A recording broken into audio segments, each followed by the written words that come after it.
Do you enjoy crushing your opponent's ego as they look down at the board, realizing they have no chance of winning whatsoever? Well, this video is for you. Without wasting any time, let's just get into the video. So your opponent will start out the game with playing d4, and then you're gonna play the England gambit, playing e5, sacrificing a pawn. And now your opponent will most likely take the pawn because it's just a free pawn.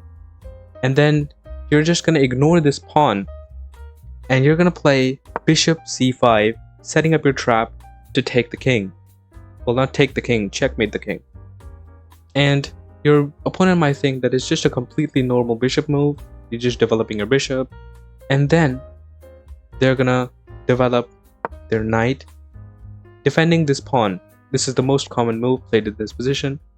And then you're gonna sacrifice another pawn just for the greater good. And once he takes the pawn, because it's a free pawn, you're just getting 2 pawns for free, so why not take it, right? And then in this position, you're gonna sacrifice a whole knight, putting your knight on e7.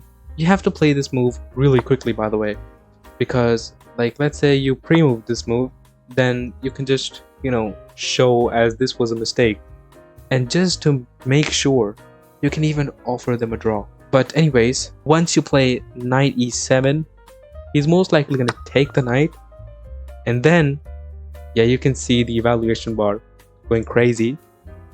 So now in this position, you're going to sacrifice your bishop, attacking the king. Now the king has nowhere to go. King only has one legal move, is to take the bishop.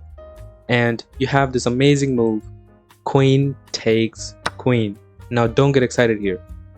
Your queen can still get trapped, and there are a few moves that your opponent can play to trap your queen.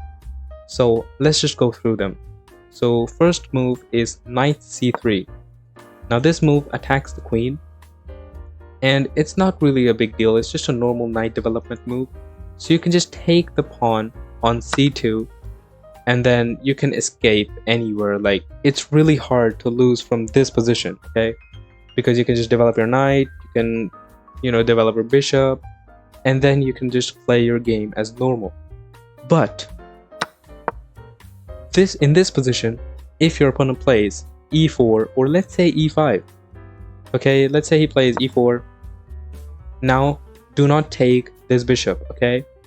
If you take the bishop in this position, you can see the evaluation bar going crazy again. It's because this is a discovered attack on the queen. So if this bishop, let's say your opponent sees the move and gives you a check on b5, this queen is dead, okay? You can just say bye-bye to this queen, because there's no way to save the queen now. You're gonna move the king or just block the attack. He's just gonna take your queen, and yep, you're left with this position, which is not a good position to be in. So in this position, if he plays e4, you can just take the c2 pawn and check him. And then let's say he plays bishop to defend the king. You can just go here, queen c5, attacking this bishop, this pawn. But let's say he plays e5. Now what? Now still, you can just do the same. You can go c2 check.